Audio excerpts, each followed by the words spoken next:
Enfin. On est très heureux de vous voir, Emmanuel Le Est-ce Chypre. que le A signifie que vous me voyez enfin? On vous voit parfaitement bien. Bon, et vous m'entendez aussi? Et c'est nickel, c'est parfait. Bon, vas-y, génial. Bon, merci à tous d'avoir patienté ce petit moment de réglage. Pour conclure cette journée, on vous propose un débat sur le captivant thème de la décroissance, sur ses modalités, mais aussi sur ses controverses, sur ses impacts à l'échelle d'une société. Et pour en discuter, on a l'honneur et la chance d'accueillir nos deux invités. Tout d'abord, Timothée Parric, vous êtes chercheur en économie à l'université de Lund, en Suède, spécialiste de la décroissance et de la post-croissance. Vous avez publié en 2022 l'ouvrage « Ralentir ou périr, l'économie de la décroissance » aux éditions Seuil, ouvrage qui a donné son nom à ce débat, comme vous le savez, dans lequel vous vulgarisez les concepts économiques et présentez les raisons pour lesquelles la décroissance est selon vous cruciale pour l'avenir de l'homme. Timothée Parric, bonsoir et merci d'être avec nous. Bonsoir à tous. Face à vous, ou du moins à travers votre écran, Emmanuel Le Chypre, vous êtes éditorialiste économique chez BFM TV, BFM Business et sur RMC, également directeur de l'Observatoire BFM Business. Vous êtes vous aussi auteur de plusieurs ouvrages, notamment les 150 idées reçues sur l'économie en 2010. Vous signez plus récemment la préface de Réussir en bourse sans spéculer grâce aux valeurs de la croissance. Emmanuel Le Chypre, bienvenue parmi nous.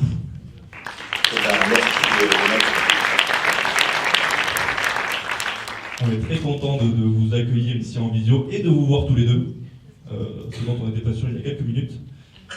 Et avant de commencer, on tenait à vous remercier tous les deux, Emma et moi, pour nous permettre d'animer ce débat qui ponctue de la plus belle des manières nos 2 années de master, qui ponctue, si nos directeurs de master le veulent bien, évidemment.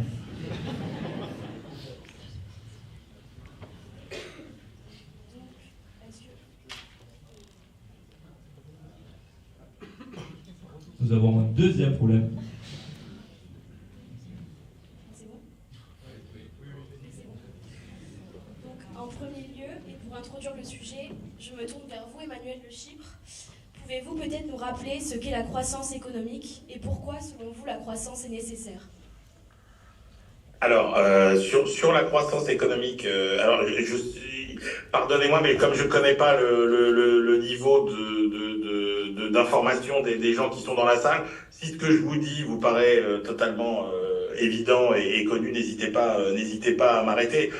Jusqu'à un petit point de méthodologie sur ce qu'est la croissance et la façon dont on la mesure. L'idée, en fait, c'est de mesurer effectivement l'augmentation de la richesse qu'on produit pendant une période donnée. Et c'est vrai que l'indicateur qui est le plus souvent utilisé pour ça, c'est le PIB, produit intérieur brut. Alors avant, ça s'appelait le produit national brut. Et donc, c'est une notion qui date des années 30. Et l'idée, c'était d'agréger la valeur créée à chaque étape des activités de production de biens et services dans un pays, et pour effectivement mesurer toutes ces valeurs ajoutées par les agents économiques. Alors un point important, parce qu'il y a souvent une confusion qui est faite, on mesure bien les flux de richesse créés chaque année, on ne mesure pas le stock de richesse. Le flux, par exemple pour un pays comme la France, c'est un peu moins de 3 000 milliards chaque année d'euros, mais ça n'est pas la valeur de l'économie française, ça n'est pas ce que vaut l'économie française. L'INSEE, par exemple, nous dit que le patrimoine économique, c'est à peu près 20 000 milliards d'euros. Donc, c'est un flux, c'est pas un stock. Alors, c'est un indicateur qui a des avantages. C'est synthétique, c'est facile à utiliser, ça permet des comparaisons assez faciles entre pays, notamment si on reprend le PIB par habitant. Il n'y a aucune notion de morale, de valeur, comme on peut en avoir dans d'autres indicateurs qui seront sans doute nécessaires par la suite. Et puis, il a aussi beaucoup de défauts. Son premier défaut, c'est quand même sa rusticité. Rusticité elle-même produite aussi par la rusticité des outils statistiques qu'on avait à l'époque. C'est vrai que le PIB ne mesure en rien les progrès sociaux. Et effectivement, on peut lui objecter que la croissance n'est pas nécessairement, c'est pas parce qu'on crée de la valeur que on a une amélioration du bien-être ou du bonheur de la population du pays, qu'on a essayé de mesurer par ailleurs. Autre inconvénient majeur, c'est qu'il ne mesure pas les destructions de patrimoine. Et ça, c'est quand même gênant. C'est-à-dire que si vous avez une guerre, si vous avez des incendies, si vous avez des catastrophes naturelles, et ben ça, c'est nulle part dans le PIB. Et par contre, il y aura un effet très positif lorsqu'on mesurera la reconstruction. Et donc, dans la même veine que cette critique, il y a la critique effectivement qu'on n'intègre pas dans son calcul les prélèvements sur les ressources non renouvelables et sur la biodiversité, c'est-à-dire en gros ce qu'on appelle les externalités négatives produites par la croissance. Alors après, est-ce que la croissance est nécessaire? Moi, je ne sais pas s'il faut l'aborder comme ça. Moi, ce que je constate surtout, alors comme j'ai lu attentivement le livre de Timothée, mais je ne vais pas parler à sa place, il dit très bien que pour lui, la croissance, c'est vraiment un choix. Moi, je ne suis pas sûr de ça. Moi, j'ai l'impression que la croissance, c'est surtout une conséquence, la conséquence assez inéluctable finalement, de ce que sont les aspirations humaines, c'est-à-dire finalement cette habileté des hommes à inventer, organiser, acheter, vendre. Pourquoi? Tout simplement pour améliorer leur sort. Et ça, c'est une aspiration contre laquelle il est compliqué d'aller. Donc, on ne peut pas reprocher aux hommes de vouloir vivre mieux, de mettre leur curiosité naturelle et leur capacité de création au service de leur bien-être. Et donc, la croissance, pour moi, je vois plutôt ça comme une résultante, en fait, de volonté, de goût, de choix, de centres d'intérêt tous différents qu'il faut satisfaire. Et ça a quand même été une formidable source de progrès. Alors, il y a une rupture qui est majeure, qui est autour du 19e siècle, hein, évidemment. Parce que si vous regardez entre 1200 et 1800, finalement, parce qu'avant, déjà, c'est compliqué d'avoir des chiffres, hein, 1200, 1800... il y a des historiens qui ont travaillé sur des reconstitutions de séries, mais avant, n'en parlons pas. Mais on a quasiment une stagnation. Je veux dire, en gros, on produit $1 de richesse par jour et par habitant. Voilà. Et donc, on est à peu près sur quasiment pas d'augmentation de la production par habitant jusqu'en 1800, en gros, jusqu'à la révolution industrielle. Et là, finalement, on voit que c'est la machine et donc l'énergie qui fait tourner les machines qui prend le relais pour créer un formidable bond de l'activité. Et de fait, ça se traduit aussi par des progrès considérables pour l'humanité. Si vous regardez en termes d'espérance de vie, par exemple, jusqu'en 1800, on est autour de 30 ans. Regardez à peu près où on en est aujourd'hui.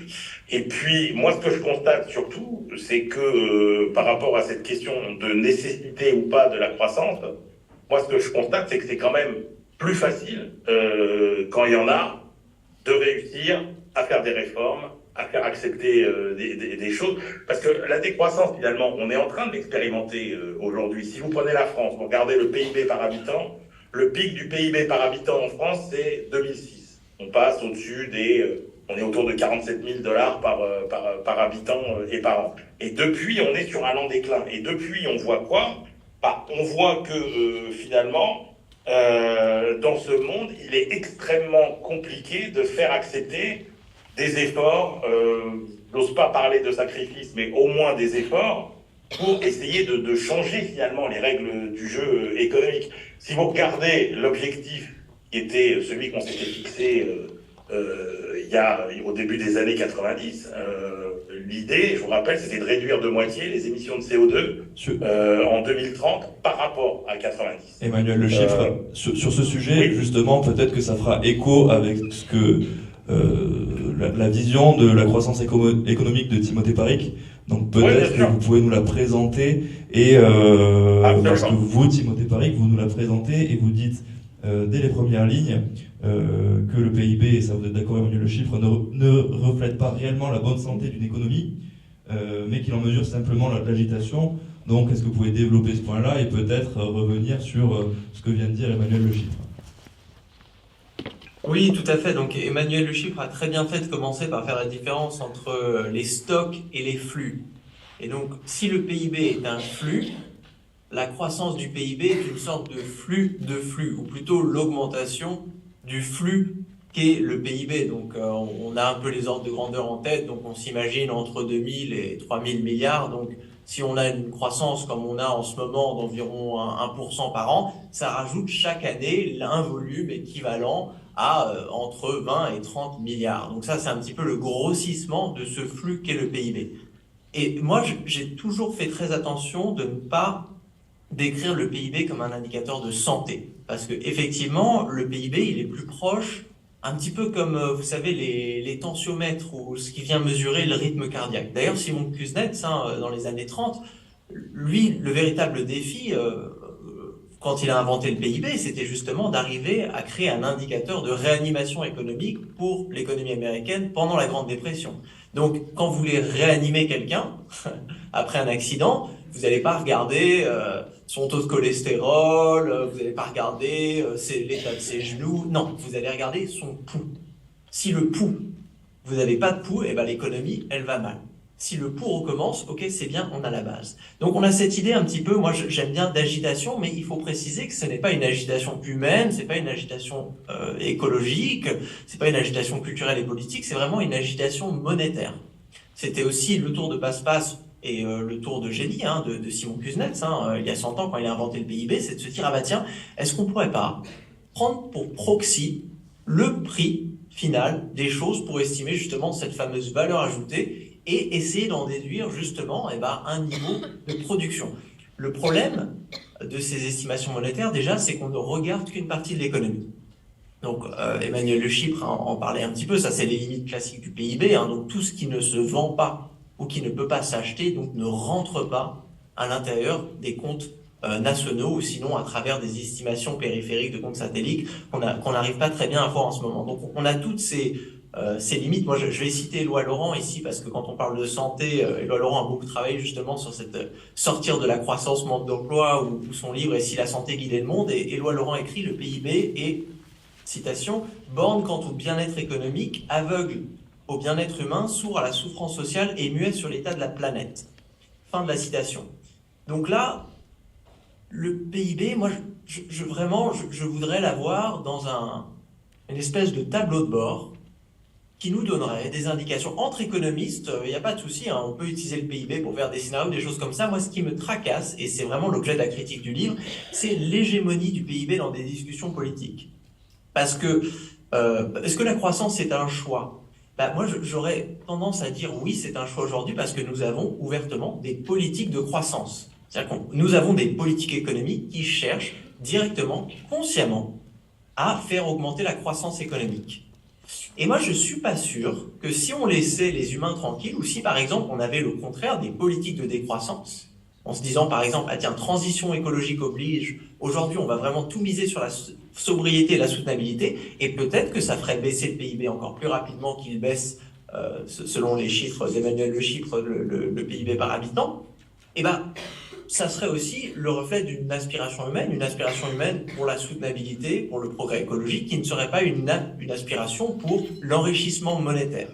Parce que c'est ça aussi le problème, et je finirai avec ça, est-ce que c'est plus facile de faire des choses avec la croissance ? Alors c'est vrai qu'aujourd'hui, politiquement, vu que la croissance, c'est devenu vraiment un sens commun, presque une idéologie. C'est-à-dire que on se fait vite traiter d'hérétique quand on se dit, ah bah tiens, il faut aller contre la croissance. Mais ce que mes recherches m'ont montré, c'est que la chose qui est beaucoup plus difficile à faire avec de la croissance économique, c'est justement la transition écologique. Il y a beaucoup d'autres choses où c'est vrai, toutes ces questions de redistribution, de maintien d'investissement dans les services publics. Il y a beaucoup de choses où c'est vrai, dans un climat de croissance, c'est peut-être plus facile, en tout cas politiquement, de discuter de ces sujets. Mais la transition écologique, aujourd'hui, et son urgence, en fait, elle va nous forcer à vraiment avoir une discussion assez critique vis-à-vis de la croissance. D'accord, je vous remercie pour cette définition de la croissance. Emmanuel Le Chypre, vous dites en 2022 que réaliser la transition écologique nous permettrait une évolution entre moins 2,5 et 2,5 points de PIB, alors que le coût de l'inaction se situerait entre moins 3 et moins 30. Selon vous, c'est dans une optique de croissance économique que nous devrions engager la transition énergétique. Alors, je vais répondre à votre question. Moi, où je voulais juste de compléter, c'est juste un constat, c'est que globalement, dans l'histoire, je pense qu'inconsciemment, on cherche de la croissance parce que ça a toujours été associé à des phases de progrès et d'enrichissement, notamment via le biais de la productivité, qui est quand même cette capacité à faire mieux, plus.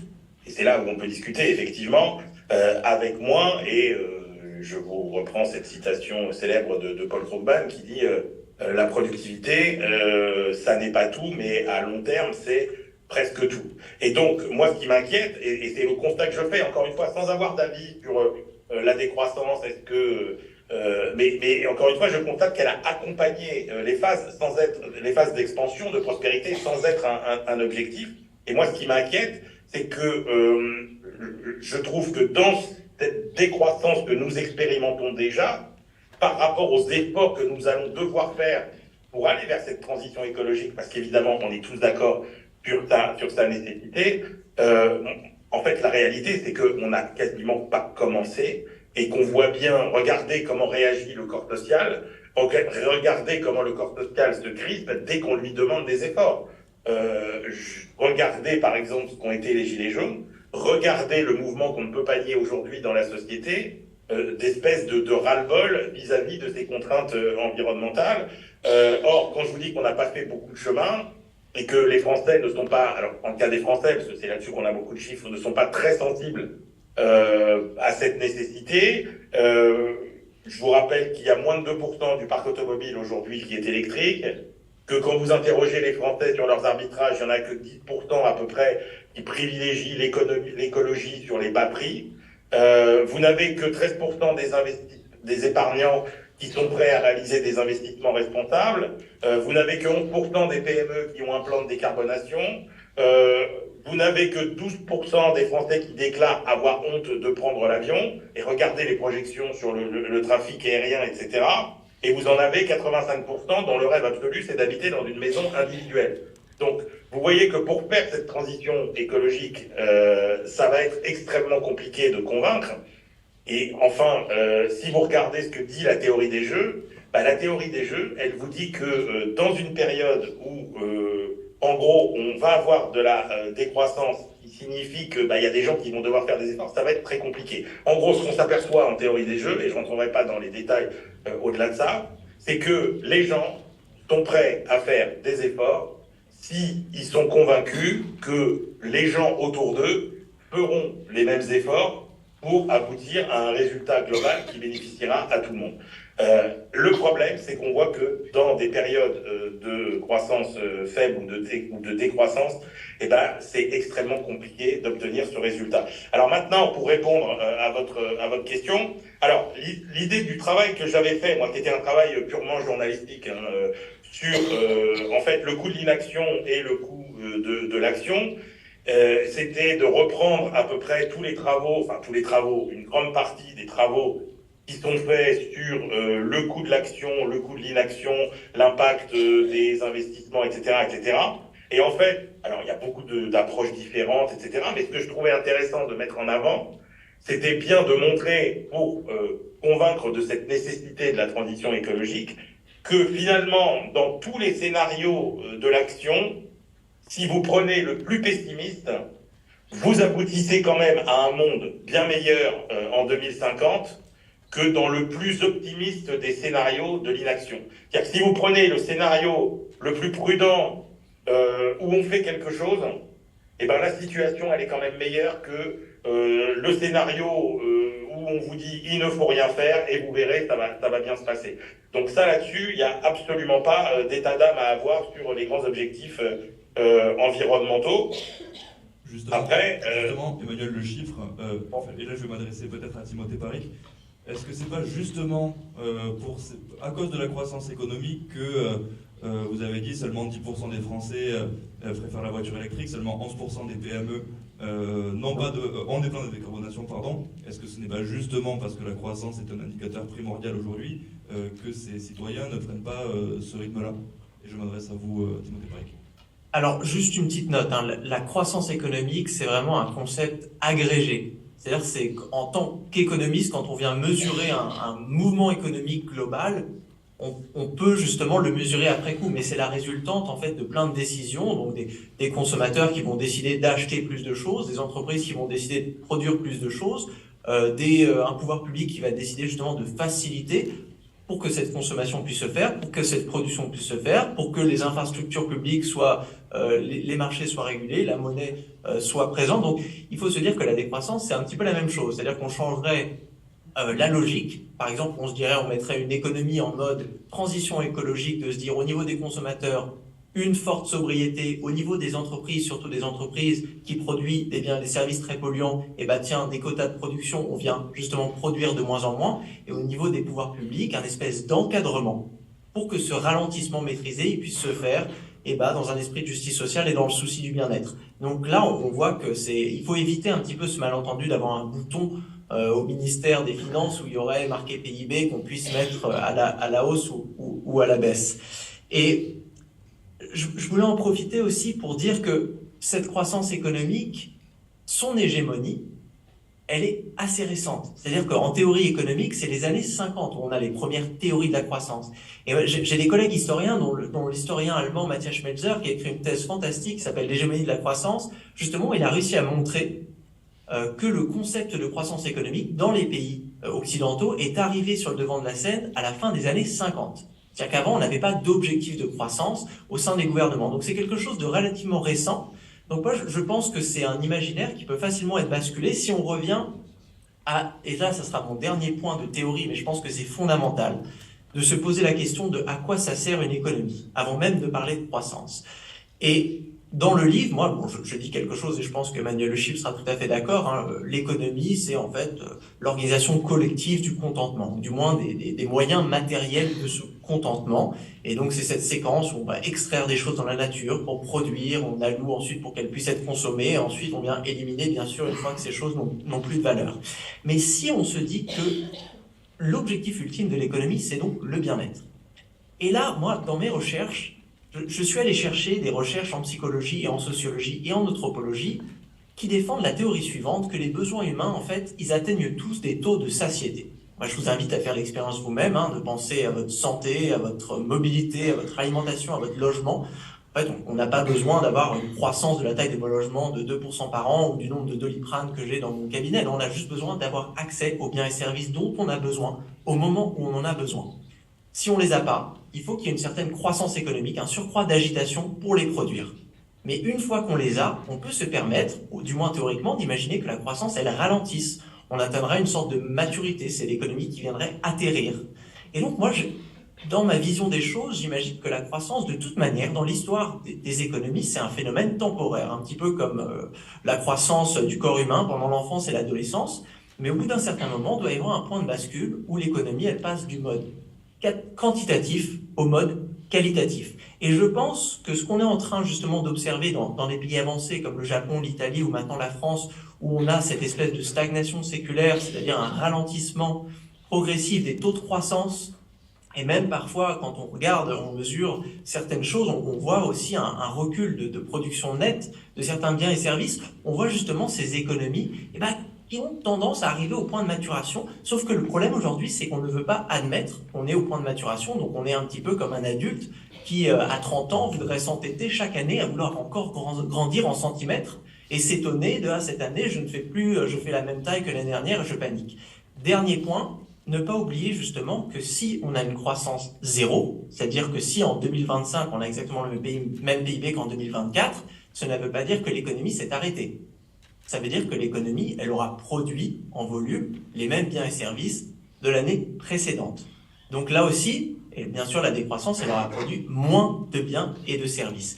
Et de la même manière que moi je théorise la croissance comme un phénomène temporaire, on va dire de développement, hein, une phase de développement pour arriver à maturité, je théorise la décroissance comme une phase de retour à la pleine santé, comme une économie justement qui aurait produit et consommé trop par rapport, et on le verra plus tard, à la biocapacité de ces écosystèmes, et donc qui serait contraint pendant plusieurs années ou décennies, ça dépend un petit peu de l'envergure du dépassement écologique, et de réduire la voilure et de produire et de consommer moins.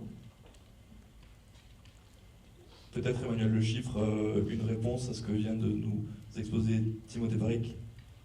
Oui, alors je partage une partie de ce que dit Timothée quand il parle finalement d'essoufflement, de plafonnement, si on considère que la croissance est intimement liée à de la production.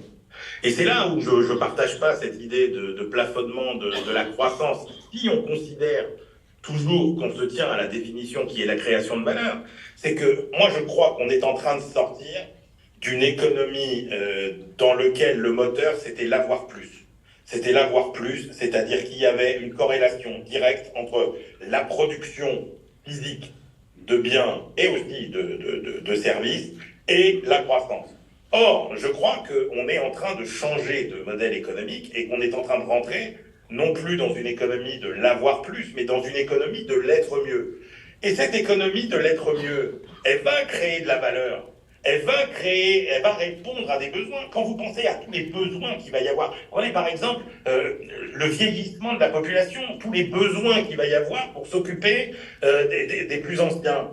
Ça va créer de la valeur. Donc, ça va faire de la croissance économique. Mais on rejoint là une partie de ce que dit Timothée sur la notion de bien-être. Donc moi je crois, et c'est pour ça que je n'achète pas la théorie de la décroissance du PIB, c'est qu'effectivement je pense qu'on va avoir une croissance différente, mais qui sera toujours créatrice de valeur et qu'on aura toujours de la croissance. Qu'est-ce qu'on voit aujourd'hui? On voit qu'on est en train de quitter l'économie de la production, ce que j'appellerais l'économie linéaire, c'est-à-dire l'économie de la production par des entreprises de biens et de services qui sont vendus à des clients qui peuvent être des consommateurs ou d'autres entreprises, biens qui sont consommés, souvent sous-utilisés. Je ne vous rappelle pas le taux d'utilisation moyen des voitures, par exemple, ou de certains locaux. Et puis ces biens sont jetés et à peine recyclés. On est dans une économie linéaire. Là, vous voyez bien qu'on entre dans une économie de la coproduction par des entreprises et des usagers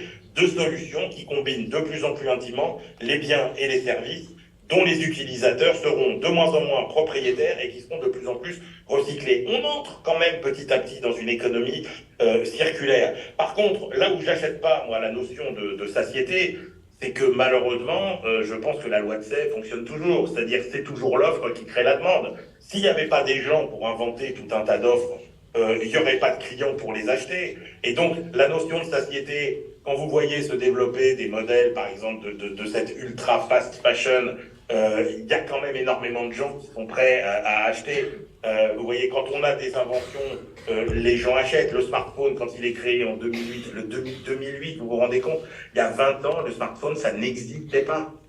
Ça n'existait pas. On a inventé le smartphone. Regardez comment ça a changé nos vies, en bien comme en mal. Et donc, moi, je crois qu'il n'y a pas de limite à la satiété. Il y a une limite à la satiété physique, mais il n'y a pas de limite à la satiété de nos besoins, de notre bien-être. Et je pense que la création de valeur, elle viendra de là. Après, Timothée parle du Japon, etc. Moi, je pense qu'il y a une donnée qui, quand même, est plutôt... Alors, par rapport à la pression qu'exerce l'homme sur la planète, il y a quand même une dimension phénoménale qu'on n'intègre pas assez aujourd'hui, c'est la dimension démographique. C'est-à-dire que le Japon, pourquoi le Japon a moins de croissance aujourd'hui ? C'est parce que vous avez une démographie qui est extrêmement vieillissante. Et d'ailleurs, quand vous regardez la richesse par habitant au Japon, elle ne diminue pas. Donc la stagnation, elle est bien liée à la démographie. Et moi, je pense que, pour rassurer Timothée, il a bien évidemment vu ça depuis très longtemps, moi je pense que les prévisions qu'on a sur la démographie, sur une chute de la population mondiale à partir de 2050, je pense que ça va être une machine à fabriquer de la décroissance de façon assez spectaculaire. Timothée Paric, peut-être vous pouvez réagir à ce que vient de dire Emmanuel Le Chypre, notamment en nous parlant des limites à la croissance que vous évoquez dans votre livre. Tout à fait. Alors, plusieurs choses à dire. Je vais commencer déjà par dire que ce qui caractérise véritablement notre système économique aujourd'hui, donc qui est une économie capitaliste, c'est une économie capitaliste donc qui a donc cette poursuite de la croissance, mais la poursuite de la croissance, moi, c'est ce que j'ai utilisé théoriquement pour construire une théorie un petit peu dans mon livre, mais elle se décompose institutionnellement en plusieurs éléments. Moi, j'aime bien un peu ces 5 étapes, ou au moins ces 4 étapes, de parler de l'extractivisme, le productivisme, le commercialisme et le consumérisme. Donc aujourd'hui, en fait, si on a du mal justement à organiser une réduction de la production et de la consommation, c'est parce que nous avons institutionnellement créé des entreprises qui définissent la performance en fonction de leur marge, de leur chiffre d'affaires. Nous avons aussi créé une culture de la consommation où les gens veulent avoir accès à des choses qu'ils peuvent acheter, donc un matérialisme, un consumérisme, une certaine vision du bonheur liée à des possessions. On a aussi un extractivisme, c'est-à-dire on a une relation à la nature. Et on va voir que c'est très important, où pendant des siècles, on a eu accès en fait à des ressources très peu chères, qui nous ont permis justement d'avoir cette espèce de carte joker un petit peu de développement. Et on a aussi une idéologie commercialiste, où là, justement, on a un petit peu tendance à favoriser les activités lucratives sur les activités non lucratives. Et là, je vais prendre un exemple juste pour reprendre, parce qu'Emmanuel Le Chypre parlait, par exemple, du monde de la santé, et surtout pour les personnes âgées. Donc là, c'est un problème indéniable, et on voit aujourd'hui, par exemple, avec le scandale des EHPAD à but lucratif, j'imagine que vous avez tous lu un petit peu sur... je me souviens plus du nom du livre qui a été publié là-dessus, mais moi je ne pense pas justement que des entreprises privées à but lucratif soient les plus à même de gérer justement des services fondamentaux, que ce soit des services de reproduction écologique ou des services quasi publics, donc là un système de santé.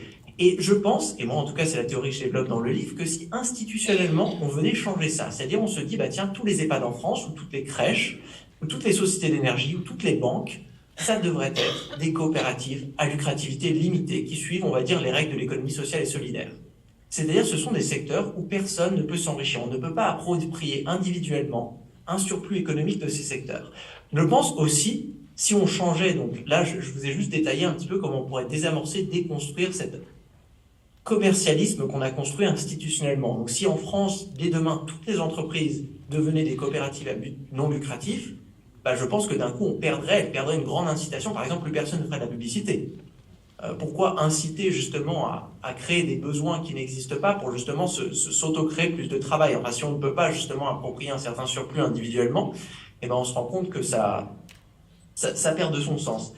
Donc moi, le scénario de transition que j'envisage, c'est cette espèce de coïncidence de dire, ah bah tiens, est-ce qu'une économie où on mettrait un petit peu de côté cet impératif de retour, cet impératif de croissance des indicateurs financiers, que ce soit les revenus des individus, les profits des entreprises ou les PIB des gouvernements, est-ce que ce ne sera pas justement une économie qui gagnerait en agilité écologique, c'est sûr, mais aussi en agilité sociale, parce que par exemple, ça viendrait rééquilibrer la balance entre les activités lucratives et les activités non lucratives, entre le travail salarié et le travail non salarié, entre les activités productives et les activités non productives.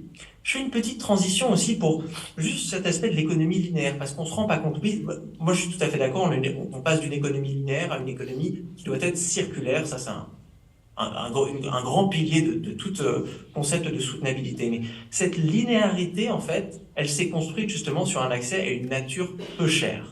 Et vous vous souvenez, quand on calcule le PIB, c'est un indicateur de valeur ajoutée. Vous savez, la valeur ajoutée, on prend par exemple le prix, l'une des manières de la calculer, c'est de prendre le prix final et d'enlever justement le coût des consommations intermédiaires. Mais si vos consommations intermédiaires, elles coûtent très peu cher, ben vous allez dégager énormément de valeur ajoutée.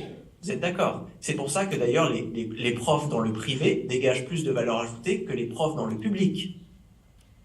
À service absolument égal. C'est pour ça que le service de santé américain dégage énormément plus de valeur ajoutée que le service de santé majoritairement public en France. C'est parce qu'on le mesure avec cette valeur ajoutée monétaire. Donc si d'un coup, dans mon scénario, on passait à cette espèce d'économie avec que des coopératives à but non lucratif, eh ben, ça dégonflerait les prix qui sont artificiellement hauts, justement parce que c'est des entreprises en situation de monopole qui peuvent justement se permettre d'avoir des prix excessivement hauts. Et bien là, d'un coup, on verrait un petit peu la valeur ajoutée se dégonfler, une sorte de décroissance, mais ça ne serait pas vraiment une perte de valeur, on pourrait continuer à produire la même chose, mais ça serait justement un gain en termes d'accès, et donc en termes de bien-être. Parce que le problème de créer de la valeur ajoutée, en fait, ça n'a pas vraiment de valeur si vous créez par exemple des médicaments qui sont trop chers et donc qui ne peuvent pas aller à ceux qui en ont besoin. Je termine avec ça. D'ailleurs, j'ai beaucoup aimé la formule de passer de l'avoir plus à être mieux. Ça m'a rappelé le livre d'Eric Fromm, qui justement développait la philosophie de l'avoir et la philosophie de l'être. Donc moi, je me retrouve beaucoup là-dedans. Et je pense que nous, en tant qu'économistes, on a un petit peu tendance à... On devrait plus travailler avec des psychologues, des philosophes, des sociologues et des anthropologues et des historiens pour justement arriver à mieux cerner qu'est-ce que c'est que cet être. Petit commentaire juste sur la productivité, ce concept qui est certes au centre de la croissance. Mais on ne peut pas définir la productivité, enfin, du moins on peut le faire, mais ça n'a pas grande utilité si on n'arrive pas à identifier l'objectif final de la production économique. Et donc moi, j'ai beaucoup travaillé par exemple sur l'agriculture industrielle, où on voit bien que l'augmentation de la productivité dans l'agriculture industrielle, en fait, c'est une illusion. C'est une productivité de court terme, parce qu'au travers de la dégradation des écosystèmes qui permettent l'agriculture, en fait, on a un boost de productivité, mais qui vient dégrader les sols, tuer les écosystèmes, et au bout d'un moment, on ne peut plus rien produire, donc on a un effondrement de la productivité. La soutenabilité, c'est une sorte de productivité sur le très très long terme. Vous vous souvenez de la définition du développement durable, satisfaire les besoins aujourd'hui sans compromettre la capacité à satisfaire les besoins demain. Donc je pense qu'on peut retenir ce concept de productivité, mais il faut fondamentalement l'insérer dans l'économie de la nature pour être sûr que ça soit une productivité soutenable, et aussi la réinsérer dans des objectifs sociaux pour se dire ça sert à rien d'être productif pour, je sais pas, créer des publicités ou des trucs dont personne n'a besoin, ou même des choses que les gens ne veulent pas, c'est-à-dire être agressés sur Internet avec des publicités débiles. Ça sert à rien d'être productif de faire ça, c'est quelque chose qu'il ne faudrait pas produire dès le départ. Je n'ai même pas encore eu le temps de parler des limites de la croissance, je suis désolé, j'ai évité la question, mais ça pourra revenir à un autre moment. On y reviendra très rapidement. Simplement, Emmanuel Le Chiffre, est-ce que vous pouvez répondre un peu à la perception de ce que vient d'énoncer Timothée Paric, justement sur cette réorganisation, sur cette nouvelle manière de compter que l'on pourrait adopter, et est-ce que, selon vous, est-ce viable afin de réaliser à la fois les transitions énergétiques et écologiques, mais tout simplement afin de continuer de vivre en société? Alors après, moi je pense qu'effectivement on peut faire, dans ce que dit Timothée, il y a une nouvelle approche comptable qui est une approche qui est une forme de décroissance comptable, c'est-à-dire où on sort de ces indicateurs comme le PIB qui sont des indicateurs effectivement de création et à aucun moment des indicateurs de destruction. Oui, pourquoi pas. Après, je sens qu'on a une vraie divergence sur le fond, c'est-à-dire que quand il parle de son modèle de coopérative, etc., je ne sais pas jusqu'où ça va. Moi, je fais un constat, c'est que objectivement, aucun modèle économique n'a été aussi efficace pour assurer la prospérité des hommes que le capitalisme. Et ce qui fait sa force, alors au-delà des mécanismes de base, c'est-à-dire la concurrence, la vérité des prix, la propriété privée, etc., ce qui fait en fait sa force, c'est son efficacité et sa plasticité. Alors attention, on y reviendra. C'est-à-dire que quand vous le laissez, en fait, si vous voulez, le capitalisme, c'est comme un magnifique moteur.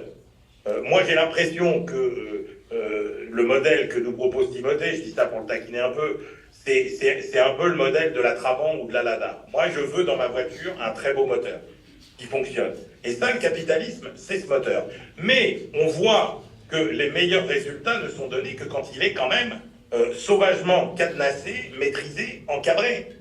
Moi, je n'ai aucune objection à ce que ce soit des entreprises privées qui assurent des missions de service public, mais à condition que ces missions soient extrêmement contrôlées, encadrées, et là, pour le coup, ça peut fonctionner.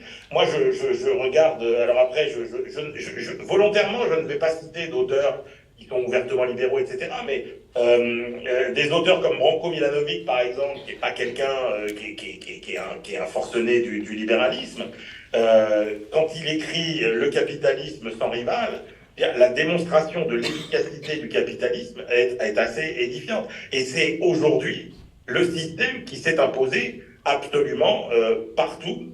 Il n'y a pas un système aujourd'hui, même dans les démocraties non démocratiques, même dans les régimes autoritaires, aujourd'hui, c'est le capitalisme. Donc c'est bien qu'il y a quelque chose qui fonctionne, et ce qui rend aussi, alors il y a l'efficacité et il y a aussi la plasticité, et c'est ça qui est absolument fascinant. C'est que depuis 40 ans, on a effectivement abandonné le capitalisme à lui-même et et pour le dire un peu, peut-être de façon exagérée, à sa sauvagerie. Mais quand vous regardez l'histoire, les plus grandes périodes de progrès de l'humanité, c'est quand vous avez eu le moteur de notre économie qui était le capitalisme et qu'il était encadré par des règles qui ont permis en fait de bâtir tous les filets de protection sociale et de faire tous les investissements publics. Ce qu'on a délaissé depuis 40 ans et qui est un problème, à mon avis, majeur dans les défis qui nous guettent. Mais encore une fois, regardez sa faculté d'adaptation. C'est-à-dire qu'on voit quoi? C'est-à-dire que le nouveau capitalisme qui est en train de se dessiner, c'est quoi? C'est un capitalisme qu'on voit déjà moins court-termiste.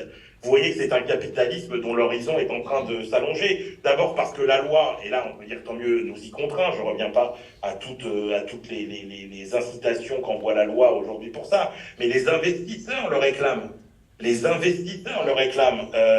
Quand vos actionnaires, quand vos clients, quand vous êtes une entreprise, vous poussent à être plus vertueux, moins orthogonal aux intérêts de la planète, bah, par intérêt, vous le faites. Quand vous voyez effectivement il y a un retour aujourd'hui quand on dit, moi je dis souvent l'horizon du capitalisme s'allonge, mais son espace se rétrécit. Parce que, là encore, les années 2000, ça a été les années où la valeur cardinale, c'était l'éloignement. On a éclaté les chaînes de production dans le monde entier, et notamment en profitant de coûts de transport qui étaient exagérément bas, et de coûts de main-d'œuvre qui étaient aussi ailleurs dans le monde exagérément bas. Ça, c'est quelque chose qui est en train de changer. Là encore, on voit que c'est la proximité qui redevient la valeur cardinale. Et encore une fois, par intérêt, pas par altruisme, pas par bon sentiment.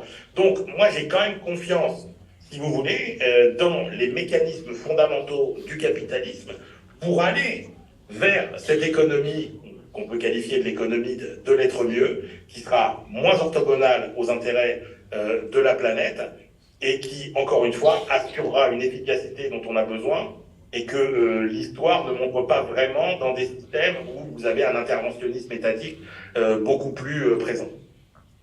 Merci. Alors, Timothée Parry, peut-être qu'on va reprendre du coup sur les limites à la croissance. Si vous pouvez peut-être nous en donner quelques-unes. Ah oui, mais j'ai très envie de répondre. Okay, je donne quelques limites, mais après juste de parler un petit peu de capitalisme parce que c'est fascinant. Pardon Timothée, mais étant donné que nous n'avons que quelques dizaines de minutes devant nous et pas toute la nuit, malheureusement. On aurait adoré continuer ce débat, mais étant donné que nous poursuivons sur nous avons l'idée d'aborder vraiment les limites planétaires au sein de ce forum sur la transition énergétique, on souhaiterait vraiment aborder les limites à la croissance. Donc, limites à la croissance. Moi, 3 grandes familles. Les premières, les plus anciennes, depuis le rapport Meadows de 1972 au moins, des limites écologiques. Donc là, c'est le problème de la soutenabilité. Moi, je concentre mon travail là-dessus. Je me suis rendu compte que quand on veut produire plus, et là, je parle vraiment de production concrète, quand on veut produire des biens ou des services, on a besoin de trouver des matériaux, de l'énergie. On a besoin de mobiliser de l'eau, des sols. Et dans une situation où on est déjà en surchauffe écologique, c'est beaucoup plus dur de faire baisser l'empreinte écologique totale d'une économie quand elle produit plus comparé à quand elle produit moins. D'où, bien sûr, la décroissance. Donc, des limites écologiques, on a tous entendu la phrase « pas de croissance infinie dans un monde fini ». Il y a un petit peu une réduction, mais ça capture bien un petit peu cette idée. En fait, l'économie, elle est encastrée dans une économie plus vaste qui est l'économie de la nature. Et donc, les euros ne peuvent pas dépasser les lois de la physique, de la biologie et de la thermodynamique. Et donc, d'une certaine manière, les économies humaines se retrouvent contraintes par des lois encore plus fortes que les lois que nous écrivons nous-mêmes entre humains, les lois de la physique et de la biologie. Deuxième famille de limites, des limites sociales. Là, moi, je me suis beaucoup abreuvé de la littérature en économie féministe pour justement essayer d'élaborer une théorie de la finitude temporelle. De se dire, la journée ne fait que 24 heures. Et donc, de la même manière qu'une économie de croissance où justement il y a un sous-système économique, donc cette économie monétaire mesurée par le PIB, qui va s'agiter, qui va nécessiter de plus en plus d'attention. Et en fait, cette attention, vu que notre attention est limitée par notre temps qui lui-même est fini, en fait, on va devoir la prendre quelque part. Donc, par exemple, on va dire, si on voulait vraiment booster le PIB, on fermerait les associations de bénévolat et on trouverait des emplois salariés pour ces gens-là, ça boosterait un petit peu la création de valeur ajoutée, mais pas forcément le bien-être d'un pays. Donc les deuxièmes limites, c'est quand en fait la poursuite de la croissance économique, ou d'une croissance économique en fait une surcroissance, qui serait une excroissance, qui serait trop rapide ou trop importante, et ben ça peut créer ce qu'on appelle des récessions sociales. Donc des sous-systèmes en dehors de l'économie monétaire qui se retrouvent asséchés, qui n'ont plus de temps, de capital temporel, qui n'ont plus d'attention et donc qui ne peuvent plus fonctionner. La troisième grande famille, c'est ce que j'ai appelé dans le livre des limites politiques, c'est peut-être pas le terme le plus... mais c'est de se dire, voilà, l'utilité de la croissance. Donc la première, écologique, c'est la soutenabilité de la croissance, deuxième, sociale, c'est la viabilité, et la troisième, on peut dire, c'est l'utilité. Et on pourrait se dire, à quoi ça sert vraiment de sacrifier potentiellement des objectifs très ambitieux de transition écologique pour maintenir un petit peu cette maigre croissance qu'on a encore en France, si cette croissance n'augmente pas le bien-être. Là, je fais référence à des travaux empiriques qui viennent bien sûr essayer de chercher la corrélation entre les deux. Si cette croissance n'arrive pas à résoudre les problèmes qu'on a vis-à-vis de l'emploi, que ce soit des problèmes de quantité ou de qualité ou même d'allocation, si cette croissance n'arrive pas à alimenter une augmentation en qualité des services publics, si on admet que c'est quelque chose de nécessaire, ou si cette croissance n'arrive pas à éradiquer la pauvreté. On sait que la pauvreté est en augmentation en France, donc on pourrait se dire, si on avait énormément de pauvreté, il faut forcément produire plus pour que ces gens aient accès à des biens et services qui ne sont pas produits aujourd'hui, mais ce n'est pas le cas en France. On n'a pas des problèmes de production, on a des problèmes d'allocation. Donc moi je me dis, si la croissance en fait, elle ne vient pas résoudre ces problèmes, et dans mon livre j'essaye de montrer que c'est pas le cas, et en fait elle perd de son utilité. On pourrait se dire, oui, alors Emmanuel Le Chypre viendra peut-être dire que c'est plus difficile de résoudre ces problèmes dans un moment où il n'y a pas de croissance. Et il aura sûrement raison de se dire, c'est vrai, par exemple, réduire les inégalités, c'est sûrement plus facile quand il y a de la croissance que quand il n'y a pas de croissance, du moins politiquement. Mais le problème, c'est que ces limites, en fait, elles se connectent. Et la première, c'est la plus importante. C'est-à-dire, moi, je fais de l'économie écologique, donc j'ai un petit peu tendance à dire, une économie qui n'est pas soutenable, c'est de toute manière une économie qui va à sa perte. Donc ça sert à rien d'avoir une distribution égale et des emplois où tout le monde est heureux et des services publics qui fonctionnent bien dans une économie qui vit à crédit écologiquement, où au bout d'un moment, on va y avoir un véritable problème qu'on ne pourra pas dépasser. Donc voilà, les trois limites, j'arrête ici pour garder quelques minutes. Merci. Du coup, maintenant qu'on a vu un petit peu ces trois limites, Emmanuel Le Chypre, je m'adresse à vous. Jean-Marc Jancovici défend le mois dernier sur une interview que l'idée de la décroissance touche déjà certains secteurs, comme la construction, l'importation d'hydrocarbures, et qu'elle est en quelque sorte inéluctable. Qu'est-ce que vous pouvez dire par rapport à ça ? Alors, moi, encore une fois, j'achète pas cette idée. Moi, ce qui m'embête, si vous voulez, alors, parler le logement, par exemple. Moi, je veux bien effectivement qu'on constate qu'il y a cette difficulté sur le logement, mais la réalité, c'est que si au contraire, demain, on ne construit pas massivement pour résoudre ce qui est sans doute la plus grave crise immobilière et la plus grave crise du logement qu'on est en train de vivre, je parle de la France, mais pas qu'ailleurs, parce que c'est quelque chose qu'il faut bien avoir en tête, c'est que la crise du logement, la crise que nous traversons n'est pas seulement une crise du secteur immobilier, c'est aussi une crise du logement et la pire qu'on ait jamais connue depuis les années 50. Donc ça, moi, c'est quelque chose que je veux bien entendre, mais concrètement, si on ne relance pas massivement la construction, ce qui générera beaucoup de croissance par ailleurs, on n'ira ni vers le bien-être des citoyens, ni vers la transition écologique, puisque je vous fais pas de dessin, les logements étant un des principaux émetteurs de CO2 et l'un des principaux postes de dégradation de l'environnement, si on n'est pas beaucoup plus actif sur la rénovation et sur la construction de bâtiments écologiquement très, très sobres, on ne s'en sortira pas. Donc ça là-dessus. Et puis alors, la deuxième chose sur les énergies, moi c'est là où j'ai aussi un énorme problème, c'est que la réalité, c'est que la transition énergétique, c'est quelque chose qui n'existe pas et qui n'a jamais existé. Il n'y a jamais eu de transition énergétique à l'échelle de la planète pour une raison simple, c'est que nos besoins n'ont cessé d'augmenter et que chaque énergie, finalement, quand elle a été inventée, est venue s'ajouter aux anciennes, mais les anciennes n'ont jamais diminué. Les anciennes n'ont jamais diminué, au point que quel est le grand siècle du charbon, c'est quoi? C'est le 19e siècle. Mais l'année dans laquelle le monde a consommé le plus de charbon, c'est quand même 2023, et ce sera 2024. Donc là-dessus, il faut bien être conscient qu'on va avoir des besoins en énergie qui vont continuer à augmenter, ne serait-ce que parce que dans d'autres pays du monde, ils vont continuer à augmenter. Et d'ailleurs, moi, il y a un point sur lequel je suis extrêmement inquiet, c'est que cette obsession de vouloir réduire le plus vite possible la production des hydrocarbures va nous entraîner dans une crise énergétique majeure qui compromettra elle-même la transition énergétique. Donc ça, c'est quelque chose que je n'achète pas. Et puis enfin, dans ce que dit Jean Covici, moi, il y a quelque chose qui me gêne et en fait, dans ce que dit Timothée, qui est passionnant, et son livre est passionnant, mais il y a un chemin que je ne vois pas. C'est-à-dire qu'en gros, moi, je considère et je constate qu'il y a un triangle d'incompatibilité aujourd'hui entre écologie, démocratie et justice sociale. C'est-à-dire que vous ne pouvez pas avoir les trois en même temps. Vous ne pouvez pas avoir l'écologie, la démocratie, la justice sociale. C'est-à-dire que si vous voulez l'écologie et la démocratie, vous avez des inégalités parce que la lutte contre le réchauffement climatique est profondément inégalitaire. Si vous voulez la justice sociale et l'écologie, alors vous n'avez pas la démocratie, vous n'avez pas la liberté. C'est Jean Covici qui vous dit que vous ferez 4 voyages en avion dans votre vie.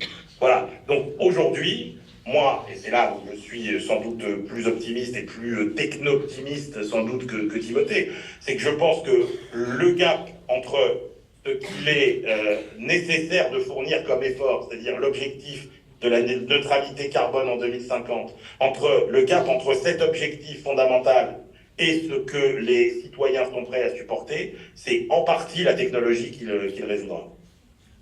Merci beaucoup Emmanuel Le Chiffre. Je vais vous donner la parole, Timothée Paric. Je vais faire une focale sur 2 choses. La première, c'est donc effectivement, il y a la théorie de Jean-Baptiste Fressos qui a été abordée sur l'accumulation énergétique et non pas la transition énergétique. Et la deuxième chose, c'est le triangle de l'inaction. Est-ce que justement, selon vous, Timothée Paric, la décroissance ne serait pas un moyen de résoudre à la fois, en tout cas d'éviter une accumulation énergétique, et en plus de ça, de réintroduire des notions démocratiques que selon Emmanuel Le Chiffre n'existe pas dans une situation de décroissance? Tout à fait. Alors moi je suis d'accord avec le constat d'Emmanuel Le Chiffre sur cette impossibilité. La différence, c'est, enfin moi c'est ce que j'ai essayé de faire dans mon travail de thèse. En fait je suis parti de ce constat. Oui, aujourd'hui cette transition est impossible. Qu'est-ce qu'il faudrait changer? Et quand je dis changer, c'est en termes d'architecture institutionnelle, des lois formelles, informelles, des comportements, des structures économiques. Qu'est-ce qu'il faudrait changer pour qu'elles deviennent possibles? Je pense que ça doit être ça vraiment le grand chantier des économistes aujourd'hui. On doit vraiment diviser nos cerveaux entre le constat aujourd'hui, cet aspect pragmatique d'étudier l'architecture économique telle qu'elle existe aujourd'hui, mais de garder quand même une petite pensée utopique et de se dire, ah bah tiens, on va faire du design, de l'architecture nouvelle. Et j'en profite, c'est dommage qu'on arrive déjà à la fin, mais juste pour préciser vraiment ma définition de la décroissance, et c'est pour montrer que là, c'est même pas un triangle, ça devient justement un rectangle. Parce que moi, je la définis comme donc une réduction de la production et de la consommation. Pour l'instant, on a beaucoup parlé de ça. Mais j'ajoute 4 caractéristiques. Pour alléger l'empreinte écologique, là, on l'a vu, c'est l'impératif de la soutenabilité. Deuxième caractéristique, planifier démocratiquement. Alors là, ça se corse. On a écologie, on a démocratie. Dans un esprit de justice sociale. Là, c'est le triangle d'Emmanuel Le Chiffre. Et moi, je rajoute, et dans le souci du bien-être. Et donc, ce sera donc le 4e point de mon rectangle. C'est un sentier extrêmement difficile à naviguer, en théorie déjà. Mais moi, en tout cas, de ce que j'ai exploré dans mes travaux, j'arrive quand même à entrevoir que peut y avoir des synergies entre ces 4 coins. Par exemple, on arrive à voir, et c'était l'un des résultats du dernier rapport du GIEC, surtout du chapitre 5, hein, du volume 3 sur la sobriété, que certaines décisions de consommer moins peuvent créer des co-bénéfices en termes de bien-être. Ça, c'est vrai de manière individuelle. On améliore sa santé en mangeant moins de viande rouge. C'est vrai aussi de manière collective. Je ne sais pas, une ville avec moins de voitures va avoir moins de maladies cardiovasculaires liées à la pollution de l'air. Donc là, on arrive à entrevoir un petit peu, ah bah tiens, écologie et bien-être, c'est pas forcément du sacrifice. Démocratie et écologie, on se dit, bah moi, la Convention citoyenne pour le climat, eh ben, elle m'a beaucoup étonné. de lire le rapport final et de voir ce que pouvait sortir justement comme ça d'un procédé assez nouveau, quoi, pour première ébauche d'assemblée citoyenne, et ben c'était quand même assez bien fait. Donc je me suis dit, bah tiens, la démocratie, ça peut être aussi une force de définition d'un scénario qui aille avec l'écologie. La justice sociale, on n'en a pas beaucoup parlé, mais là c'est une grande partie de mon travail, c'est de montrer, c'est vrai à l'échelle du monde, c'est vrai à l'échelle de l'Europe, c'est vrai à l'échelle de la France, qu'il y a une corrélation très importante entre richesse et empreinte écologique. Le plus riche vous êtes, le plus vous polluez. Et donc aujourd'hui, la justice sociale, on pourrait, dans un pays comme la France, c'est d'avoir un meilleur partage des richesses, que ce soit en termes de richesse, donc de patrimoine, de revenus, de salaire. Mais ça va dans le sens de l'écologie, parce que justement, en venant plafonner, je dis plafonner, mais en venant réduire en fait les richesses extrêmes, on s'attaque aussi aux super pollueurs. Et justement, ces ressources que l'on vient plafonner d'un côté, on peut les réallouer vers le bas de la distribution des revenus, qui justement va augmenter le bien-être, parce que ce sont des personnes qui vivent en extrême pauvreté. Donc là, on voit quand même, j'ai détaillé pas mal de synergies entre les quatre côtés du rectangle, qu'il y a quelque chose à faire, et je terminerai juste avec ce point qui est absolument primordial. C'est-à-dire qu'on parle aujourd'hui, en tout cas dans mon livre, de décroissance en France, l'un des pays les plus riches au monde, un pays qui est riche pas récemment, depuis très longtemps. Mais cette transition écologique qu'on doit faire en France, elle doit se faire avec des contraintes vis-à-vis des pays du Sud, qui, eux, n'ont pas encore eu accès à toute l'énergie pas chère, à tous les matériaux pas chers dont on a eu accès pour se développer. Et donc moi, quand je parle de décroissance en France, c'est peut-être avec un impératif aussi encore plus urgent, c'est de me dire, il faut pas seulement atteindre la neutralité climatique pour préserver le climat, il faut atteindre la neutralité climatique le plus rapidement possible pour sauvegarder, pour libérer, pour garder le plus de barils de pétrole possible, pour pouvoir justement avoir cette croissance temporaire dans des régions du monde qui vont vraiment en avoir besoin. Merci beaucoup Timothée Paris. Peut-être, je vous ai vu prendre des notes, Emmanuel Le Chypre, donc peut-être vous faire répondre une dernière fois avant de passer aux questions du public. Voilà, vous avez quelques minutes encore devant vous. Non, moi alors je pense qu'il y a une dimension qu'il faut. Alors moi, encore une fois, j'avoue que je suis assez curieux de la façon dont on pourra changer les comportements. Et j'entends ce que dit Timothée, mais pour moi, ça repose trop sur une conscience extrême de ce que sont les grands problèmes et de ce que sont finalement les besoins des autres terriens qui ne vivent pas du tout comme nous à l'autre bout de la planète. Or, pour revenir sur ce fameux paradoxe fin du monde, fin du mois, vous avez énormément de gens aujourd'hui dont la priorité, c'est quand même de boucler la fin du mois et de se dire, de toute façon, si j'ai pas la fin du mois, la fin du monde ne me préoccupe pas beaucoup. Donc moi, je pense qu'il y a... alors, pour redire autrement cette affaire du triangle, et j'aime beaucoup le rectangle de Timothée, les économistes disent ça d'une autre façon. Ils disent que pour changer les comportements, finalement, il n'y a que deux méthodes. Il y a la dictature ou il y a les prix. Bon, la dictature, ça n'intéresse personne, et il y a les prix. Et moi, j'avoue que la solution, encore une fois, dans ce modèle capitaliste dont la force est d'aller dans le sens d'une planète plus vertueuse uniquement par intérêt, je pense que là encore, les mécanismes de prix, si on n'intègre pas dans les prix aujourd'hui au niveau mondial le coût de toutes les externalités négatives, autrement dit, si on ne met pas en place une taxe carbone qui reflète le prix réel des choses que l'on achète et que l'on consomme, pour envoyer les bonnes incitations, je vous avouerai que je ne vois pas trop comment on fait. Et encore une fois, il y a eu des périodes où on a vécu, parce que vous voyez, moi sur BFM, je veux dire, je vois bien l'hypersensibilité à des sujets comme les prix du carburant, c'est-à-dire que nos rédacteurs en chef, dès que les prix du carburant prennent 2 centimes, 5 centimes, dès qu'on s'approche de la barre des 2 euros, ça y est, on pense que ça va être l'explosion sociale. Moi, je rappelle quand même que le prix du litre d'essence dans les années 70, en équivalent revenu, on était plutôt autour de 4 euros le litre d'aujourd'hui. Donc, moi, je pense que sans cette incitation venant des prix, qui va générer des recettes, mais qui doivent impérativement être réutilisées pour amortir ce choc inégalitaire de la transition écologique, J'avoue que pour moi, c'est un morceau du puzzle ou un morceau de la solution du problème qu'on ne peut pas éluder. C'est-à-dire que si on n'arrive pas à mettre en place ce genre de taxes pour envoyer ce signal prix, franchement, je pense que ce sera extrêmement compliqué d'y arriver. Et il y a un autre chantier qui est sous-entendu dans tout ça, c'est-à-dire qu'on parle beaucoup de transition démographique, de transition écologique, de transition technologique avec le digital. C'est que, et là-dessus, il y a aussi des éléments dans le livre de Timothée, je pense qu'on n'y arrivera pas si on ne fait pas non plus une transition fiscale. Il est urgent de penser aujourd'hui. Vous ne pouvez pas avoir des pans entiers de vos bases fiscales qui s'effondrent aujourd'hui, ne serait-ce que parce que si vous passez à la voiture électrique, vous n'aurez plus la taxe sur les revenus pétroliers, et vous ne pouvez pas faire l'économie des réflexions sur toutes les nouvelles bases taxables. Taxer l'immatériel, il y a encore beaucoup à faire. Taxer l'intelligence artificielle. Comment on va faire pour répartir la richesse qui sera créée par l'intelligence artificielle si les gens travaillent moins? Donc moi, il y a ce chantier qu'il est vraiment urgent d'ouvrir, le chantier de la transition fiscale. Merci beaucoup Emmanuel Le Chiffre pour ces réflexions. Je vous vois bouillir, Timothée Paric, et avoir envie de répondre. Laissez-le répondre. Alors, on va faire un vote avec la salle. Souhaitez-vous que Timothée Paric réponde? Levez la main. Ok. Alors Timothée Paric, à vous la parole. Rapidement, j'ajoute un petit peu parce que je ne crois pas qu'on ait cette dualité dictature-prix qui soit si fermée. Moi, je préfère un cadre qu'on utilise beaucoup en microéconomie, qui est les trois familles d'incitation qui sont soit morales, soit sociales, soit financières. Et ça correspond un petit peu à les incitations morales. Voilà, c'est un petit peu le don, l'économie de la famille, des choses comme ça.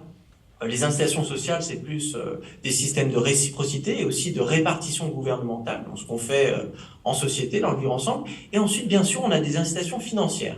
Et là, bien sûr, c'est très centré sur l'échange marchand comme mode d'allocation vis-à-vis du don, de la répartition et de la réciprocité. Et je me dis aujourd'hui, donc comment est-ce qu'on va modifier les comportements? Et on ne peut pas faire l'économie d'aucun de ces outils-là. C'est-à-dire, il va falloir agir par les prix, donc changer les incitations financières, il va falloir changer les incitations sociales et changer les incitations morales. Je vous donne un exemple. Alors, par exemple, la publicité aujourd'hui. Pourquoi je ne comprends pas, aujourd'hui, en 2024, on continue de voir des pubs pour des avions sur des bus ou dans des transports publics. C'est quelque chose, en tant qu'économiste, ça me dépasse, qu'il n'y ait pas eu à un moment donné une loi qui interdise soit de faire de la publicité pour l'aviation, ou du moins de faire de la publicité pour l'aviation dans les transports publics. Justement avec une ligne gouvernementale qui ouvertement cherche, bien sûr, à orienter les consommateurs vers des moyens de transport le moins carbonés. Donc là, on voit que c'est une incitation sociale. On va dire que c'est interdit de faire de la publicité sur l'aviation. C'est pas une incitation financière. C'est une entreprise qui le ferait, elle serait poursuivie en justice par les pouvoirs publics. Les incitations morales, on le voit, donc tout ce qui est un petit peu cette montée de conscience environnementale qu'on a surtout chez les plus jeunes. Ça, c'est un changement complet de prisme vis-à-vis de notre relation avec la nature qui va avoir des gens qui arrêtent de manger de la viande par souci pour les animaux, par sympathie. Ça, on voit, c'est des incitations morales. Ça peut être très puissant. Et bien sûr, on a aussi des incitations financières. Donc Emmanuel Le Chiffre a mentionné, par exemple, un prix sur le carbone. Et là, on est d'accord. Le problème, c'est que toutes ces choses que l'on a trouvées gratuitement dans la nature, qui ne reflétaient pas véritablement leur coût, aujourd'hui, il va falloir les mettre à leur prix réel. À leur prix réel. Alors là, il y a plein de façons de le faire. C'est pas forcément à travers des taxes, ça peut être aussi des systèmes de quotas et de rationnement. Il y a plein de manières de l'organiser, mais ce qui est certain, c'est que certaines choses, à partir du moment où elles sont désignées comme ressources naturelles et qu'elles entrent dans l'économie, elles devraient arriver au coût réel. C'est pour ça que moi j'aime beaucoup le modèle de comptabilité CARE, qui justement prend en compte l'apport de la nature un petit peu comme une dette à repayer. C'est-à-dire qu'une entreprise qui va fonctionner, elle va bénéficier de plein de choses que la nature lui donne, des services écosystémiques, de l'eau, un sol, de l'énergie et des matériaux, et donc l'entreprise, si elle va produire quelque chose, elle doit faire en sorte de rembourser la nature de la même manière que si vous avez emprunté de l'argent à des investisseurs ou à une banque, l'entreprise, après qu'elle ait produit, elle va devoir rembourser cette banque. La nature, si on la traite comme une banque, on voit que c'est beaucoup plus contraignant. Je suis complètement d'accord sur la nécessité d'une transition fiscale, ce qui est étonnant. Bon, après, j'imagine que si on rentre dans les détails, on aura des désaccords, mais je pense que, et c'était le sujet de mon dernier postdoc, le système fiscal aujourd'hui n'est pas du tout adapté à la transition écologique et encore moins à cette espèce de grand changement que je qualifierais, bon après je pense qu'Emmanuel Le Chypre ne serait pas d'accord, mais du glissement vers un post-capitalisme. Donc on a absolument besoin de se dire le système fiscal, c'est l'une des institutions qu'il va falloir complètement repenser. J'arrête ici parce que j'ai très envie d'entendre vos questions, donc je n'ouvrirai pas ce chantier immense de parler du livre de Branko Milanovic et du capitalisme, même si j'en ai très envie. Merci beaucoup Timothée Paric.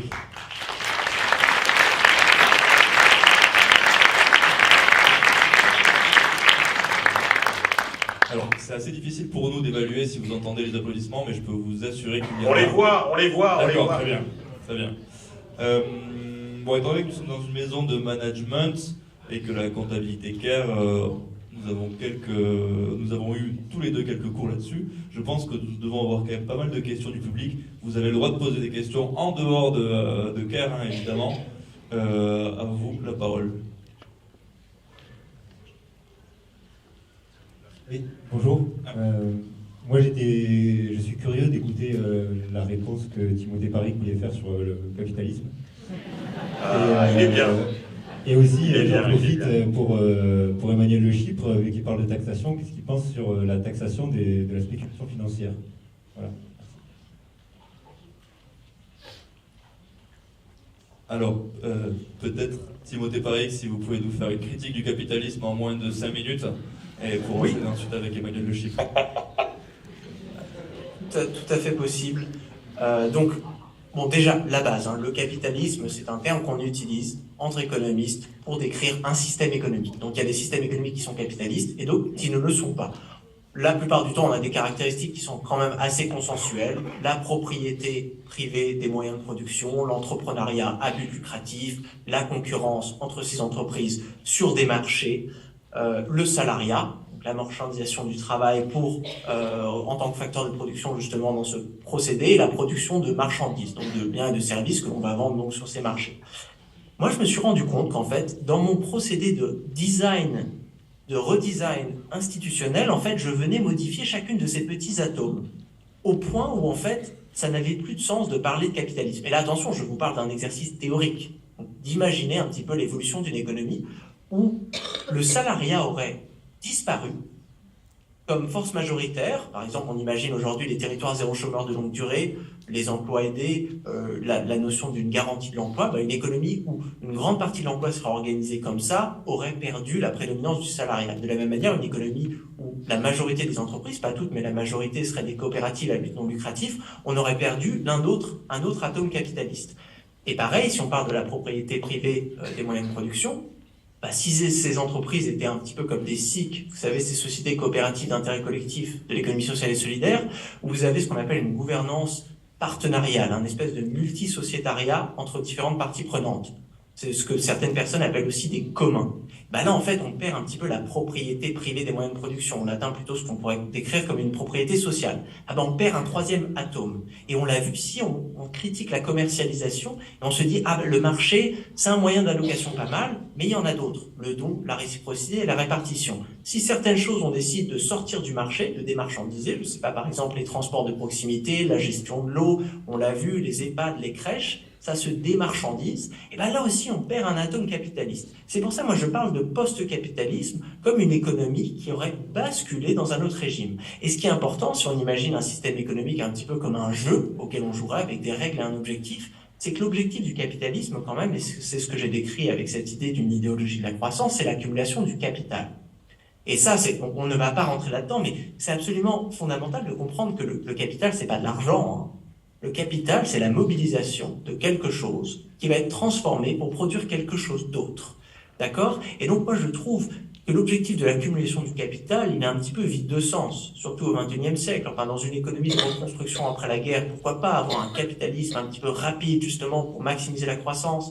Mais aujourd'hui, pour une économie qui passerait de l'avoir plus à l'être mieux, le Chypre 2024, je fais la citation, je me dis, peut-être qu'une structure, une architecture post-capitaliste, elle serait plus à même. Et je vous laisse juste avec cette petite théorie, moi, qui m'a bouleversé en tant qu'étudiant, ces deux géographes, économistes, Catherine Gibson et Julie Graham, qui, elles, se sont dit, à l'inverse de Branko Milanovic, et d'autres qui font justement cette espèce d'économie politique comparative, de se dire le capitalisme n'existe jamais dans sa totalité. En France, par exemple, si vous comparez, je sais pas, les grosses entreprises du CAC 40 vis-à-vis d'une petite coopérative locale de l'ESS, vous avez deux systèmes économiques différents. Donc ces deux géographes, elles parlent de capitalocentrisme. On va dire que Total est plus capitalo-centré, donc joue les règles du capitalisme de manière beaucoup plus stricte et intense que votre petite boulangerie familiale du coin. Donc là, ça permet déjà d'entrevoir un petit peu cette grande réforme institutionnelle, de se dire, moi, ce point de basculement, je l'imagine à partir du moment où les institutions capitalo-centrées, qui sont aujourd'hui majoritaires, deviendront minoritaires. De la même manière qu'aujourd'hui, et on va prendre l'ESS juste pour avoir un exemple un petit peu pragmatique et réel aujourd'hui, l'ESS aujourd'hui est une petite partie de l'économie française, une partie grandissante mais une petite partie, on pourrait imaginer une autre économie où l'ESS serait la majeure partie, où il resterait des îlots capitalo-centrés, mais où ceux-ci seraient devenus périphériques. 4 minutes 20 secondes. Boum.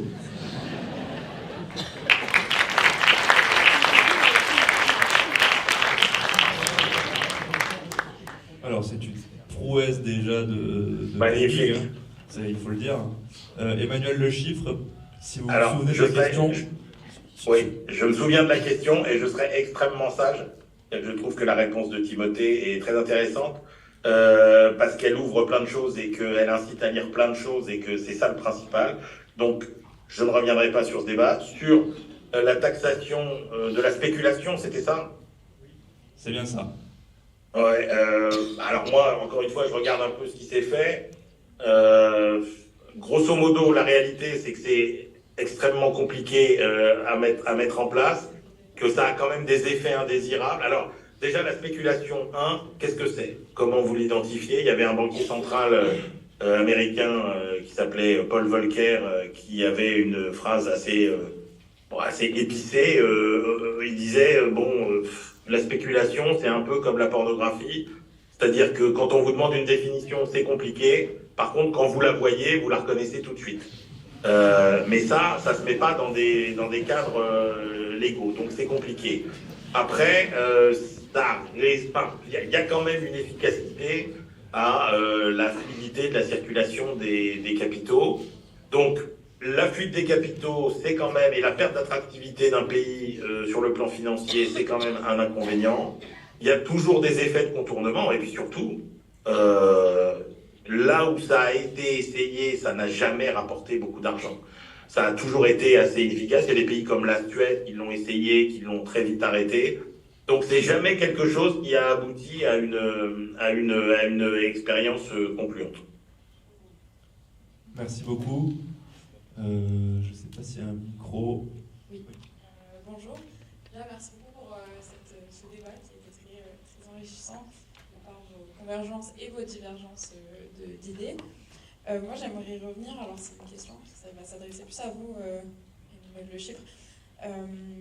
Je voudrais revenir sur la notion de développement nécessaire à l'économie du pays et sur une des idées principales que vous avez évoquées qui était la crise du logement, enfin un des exemples que vous avez utilisés. Et du coup, vous disiez que l'artificialisation était nécessaire pour lutter contre la crise du logement et donc le développement économique du pays. En 2023, on a quand même plus de 3 millions de logements qui étaient vacants.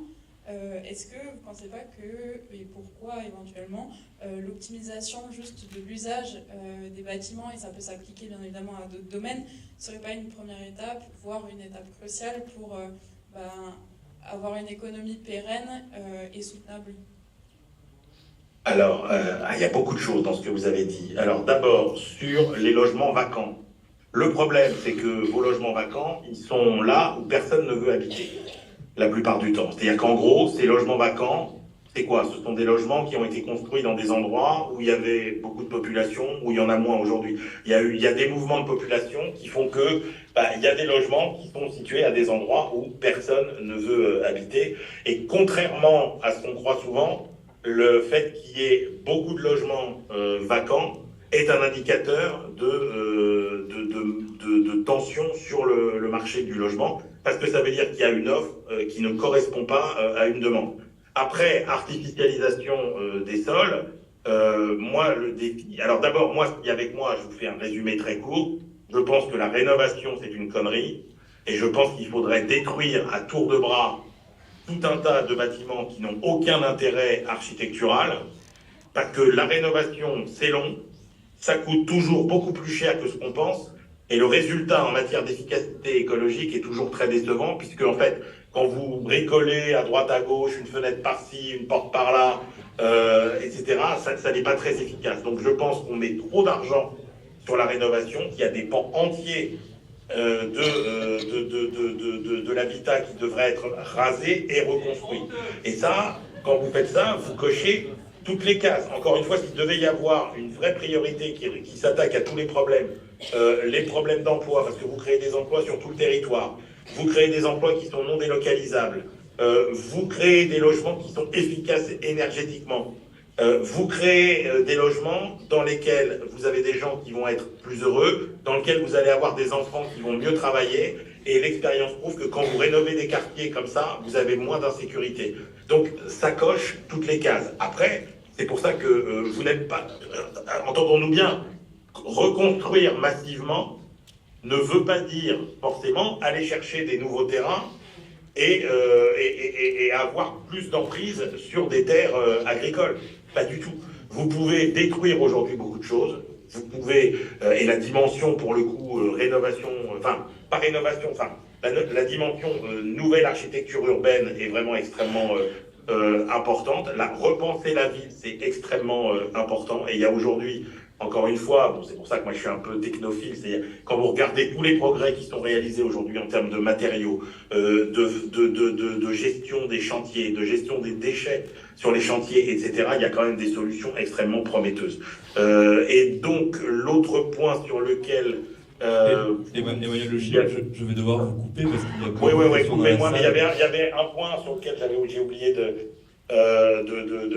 oui, effectivement, quand une école est utilisée 15% du temps sur l'année ou qu'un bureau est utilisé 25% du temps sur l'année, oui, il y a énormément de choses à faire de ces locaux et le multi-usage, c'est évidemment une des énormes pistes qu'on peut avoir pour mieux vivre effectivement la ville. Bon, vous vous doutez qu'au Forum de l'économie circulaire, de l'énergie, de la transition énergétique, vos propos animent la salle, ça on peut le dire, Emmanuel Le Chypre. On va enchaîner avec une prochaine question. Bonsoir, d'abord merci à vous pour ce débat.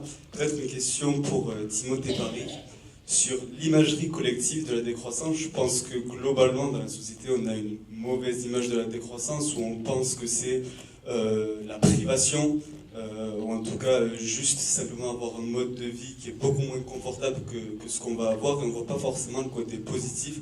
Donc selon vous, comment on pourrait changer cette image de la décroissance? Est-ce que par exemple, comme Serge Latouche, vous pourriez proposer d'appeler ça plutôt une accroissance ou une post-croissance et peut-être accentuer l'image de la décroissance pour vivre dans une société frugale d'abondance, par exemple? Alors, il y a beaucoup de termes, moi, que je préfère pour justement façonner des nouveaux imaginaires. Moi, j'aime beaucoup le terme de convivialité. Je recommande d'ailleurs la lecture du second manifeste convivialiste, pour moi une belle pensée émancipatrice. Il y a aussi, ça peut être, je sais pas, l'hédonisme alternatif de la philosophe britannique Kate Soper. Ça aussi, ça vend du rêve. Ça peut être l'économie du bien-être de Catherine Trebeck, même l'économie du donut, même si c'est un peu un trait de Kate Raworth. Ça peut être, pour ceux que ça branche, on peut parler d'écosocialisme, où il y en a, ils parlent de solarpunk, ou Vraiment, les noms ne manquent pas, il y en a beaucoup.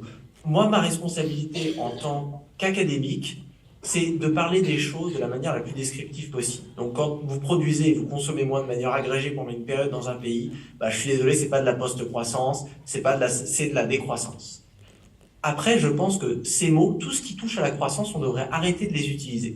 Parce que, je me dis, ça me paraît ultra obscur. C'est-à-dire que même la plupart des économistes, peu d'entre eux se spécialisent sur les théories de la croissance. Et encore moins sur le calcul du PIB. Moi, je suis en interaction avec des personnes vraiment dont c'est le métier de calculer le PIB, et eux m'assurent que vraiment il y a une poignée de personnes qui savent le faire. C'est quelque chose d'extrêmement compliqué. Donc je me dis, au lieu d'avoir ce débat sur la croissance et la décroissance, qui est un débat fondamental à avoir entre économistes, le débat général, il est plutôt sur notre relation, par exemple, au temps. Donc moi j'aime beaucoup le sociologue allemand Hartmut Rosa et la théorie de l'accélération sociale. Lui il parle d'accélération sociale, cette espèce de dégénération, donc de croissance, et moi ce que j'aurais appelé l'idéologie de la croissance. Pour lui c'est l'accélération sociale, et l'imaginaire utopien ça serait la résonance. Donc moi je l'appelle la décroissance, lui c'est la résonance, accélération sociale versus résonance. Et notre rapport au temps c'est quelque chose déjà de beaucoup plus facile parce qu'on l'a tous les jours. Donc, est-ce que vous voulez travailler plus vite, moins vite, plus, moins, où est-ce que vous voulez faire vos heures? Ça, c'est une manière, en fait, de démocratiser les débats économiques. Et donc, ça veut dire quoi, démocratiser? C'est pas juste pour pouvoir prendre une décision à un moment donné, c'est pouvoir se permettre de créer des nouveaux imaginaires qui soient un petit peu moins technocratiques, parce que je dois l'admettre, et c'est quelque chose qu'on doit vraiment travailler. Les économistes ont un petit peu capturé le devant de la scène et ont un petit peu un super pouvoir quant au façonnement des imaginaires. Emmanuel Le Chypre en a très bien parlé. Regardez un petit peu sur les chaînes d'infos l'importance donnée aux problématiques liées au prix des choses, que ce soit l'inflation, des choses comme ça. Regardez même, à chaque fois que vous regardez les infos, regardez en bas à droite, qu'est-ce que vous allez voir? Vous allez voir les indices de la bourse. Pourquoi est-ce qu'on ne verrait pas justement, je ne sais pas, la température ou l'état, la santé des écosystèmes? Ça nous reflète en fait ce que certains ont appelé un économicisme, une espèce de fascination avec l'économique qui n'est qu'une seule dimension et aujourd'hui pas la plus importante. Donc moi je suis vraiment pour qu'on crée un vocabulaire, on n'a pas besoin de trouver un concept pour les gouverner tous. Moi je suis très heureux d'avoir justement une boîte à outils. Et parfois on parle de post-croissance, de décroissance entre économistes, parfois on parle de frugalité abondante comme Serge Latouche, ou d'hédonisme alternatif quand on est entre philosophes, et c'est très très bien, et je pense qu'une grande partie de la transition, c'est des gens, sûrement aussi les gens dans cette salle, qui vont co-créer, qui vont venir inventer des nouveaux concepts. Parce que, et je termine là-dessus, à quoi ça sert un concept? Un concept, ça sert à nous donner une puissance de pensée, ou à simuler une conversation intéressante qui va nous aider à résoudre des problèmes. Et là, vous voyez comment je connecte avec le premier point d'Emmanuel Le Chypre, cette inspiration des humains à toujours vouloir améliorer leurs conditions. Ça, je pense que c'est une constante qu'on a dans les sciences sociales. Et bien là, justement, on a besoin d'inventer des nouveaux concepts qui vont nous donner une puissance de pensée pour résoudre des problèmes, que ce soit la transition écologique ou la transition fiscale ou n'importe quel autre problème. Et donc, il ne va pas falloir hésiter à créer des nouveaux concepts plutôt qu'utiliser des anciens qui ne nous ont pas permis d'entrevoir des solutions à ces problèmes. Merci Timothée. C'est pour ça que je ne suis pas fan de la croissance verte aussi, sémantiquement. On va prendre une toute dernière question à laquelle il faudra répondre en 2 minutes, à peu près, si on veut respecter le temps. Oui. Moi j'avais une question plutôt pour Timothée Paric. Vous avez évoqué précédemment l'impact de la publicité sur la croissance et donc l'incompatibilité de la publicité avec la décroissance. En tant qu'étudiant en publicité, en communication et publicité, ça m'intéresse beaucoup. Et donc je voulais savoir est-ce que vous avez déjà théorisé certaines mesures à prendre pour transitionner justement vers un monde sans publicité, avec par exemple, comme vous avez évoqué tout à l'heure, des interdictions de publicité pour les avions dans les bus ou ce genre de choses. Est-ce qu'il y a d'autres choses auxquelles vous avez déjà réfléchi par rapport à ça? Alors, moi déjà, en tant que macroéconomiste, ce qui m'intéresse beaucoup, c'est de savoir si l'existence de la publicité, en fait, va créer une incitation à consommer. Là, je vous invite à lire un rapport de l'Institut Veblen d'octobre 2022 qui s'appelle « La communication commerciale à l'ère de la sobriété », qui a montré justement que les dépenses en publicité, en communication commerciale, ont généré en fait une augmentation de la consommation d'environ 5,3% en cumulé entre 1992 et 2019. Donc ça fait partie des travaux empiriques qui montrent en fait que la publicité, elle n'est pas là pour faire joli, elle est là pour inciter à la consommation. Ça c'est la première chose, et donc c'est ce qui me permet d'entrevoir un scénario où en fait on enlèverait la publicité et donc on pourrait désamorcer une incitation à consommer. Moi j'ai fait ma thèse en Suède, et en Suède, vous savez, depuis les années 90, ils ont une interdiction de faire toute publicité qui aurait pour cible des enfants de moins de 12 ans, ce que nous n'avons pas en France. Donc là, on voit que c'est quelque chose, de la même manière que nous, on a eu notre évolution de se dire, ah bah tiens, on ne peut plus faire de la publicité pour des cigarettes ou de l'alcool ou des choses comme ça. On peut utiliser, je pense, les mêmes outils législatifs, même si là je parle un petit peu au-dessus de mes propres compétences.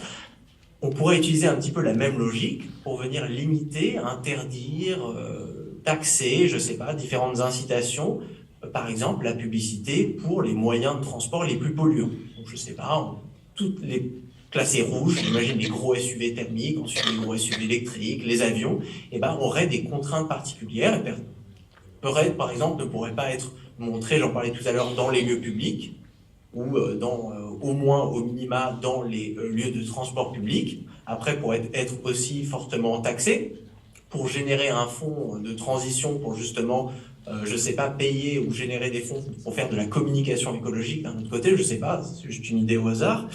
Donc, je vois pas en quoi, en fait, ça serait très compliqué, mais pour arriver à faire cela, et là, il va falloir se débarrasser un petit peu aussi de l'idée même comme quoi la publicité est nécessaire. C'est-à-dire de se dire que dans un monde où aujourd'hui, dans les années qui viennent, la priorité va être à la sobriété, c'est-à-dire à la déconsommation. C'est-à-dire qu'individuellement, municipalement, nationalement, en fait, aujourd'hui, c'est le moment de se dire, on est en dépassement écologique, on doit se serrer la ceinture, biophysiquement. On l'a vu, il y a des co-bénéfices, ça ne veut pas dire en termes de bien-être. Mais on doit choisir, est-ce qu'on veut construire plus de ça? Est-ce qu'on veut construire plus de ça? Est-ce qu'on veut produire ci? Est-ce qu'on veut extraire ça? Et donc, on doit choisir. Et donc, on ne peut plus avoir cette espèce d'injonction constante de dire, oui, il faut tout acheter, sinon vous allez être misérable. Parce que sinon, ça va se transformer en réalité. Et l'impossibilité dont parlait Emmanuel Le Chypre, elle est devenue une réalité justement parce qu'on a construit cet idéal consumériste et matérialiste, où si vous n'avez pas la voiture la plus grosse du quartier, vous êtes considéré comme le loser. Mais ça, les SUV d'ailleurs, ça a très bien été documenté par les sociologues, l'offre crée sa propre demande, c'est vrai pour les SUV. Personne, il y a 50 ans, vous auriez donné un 4x4 à quelqu'un à Paris, vous aurez rayonné, il aurait dit « mais qu'est-ce que je vais en faire de ton tank ?» Là, j'arriverai même pas à le garer, et c'est quoi? C'est pour monter sur le trottoir. Aujourd'hui, vous donnez une petite voiture à quelqu'un dans Paris, il va vous regarder, il va vous rironner, il va dire « non mais moi je veux un 4x4 », comme la majorité des voitures que l'on achète maintenant en France. Donc là, on voit le pouvoir quand même de la communication commerciale de façonner les imaginaires. Donc si vous travaillez sur ces outils-là, c'est assez facile, il va falloir déconstruire en fait un imaginaire consumériste qui a été construit pendant des décennies de publicité. Merci beaucoup Timothée Paric.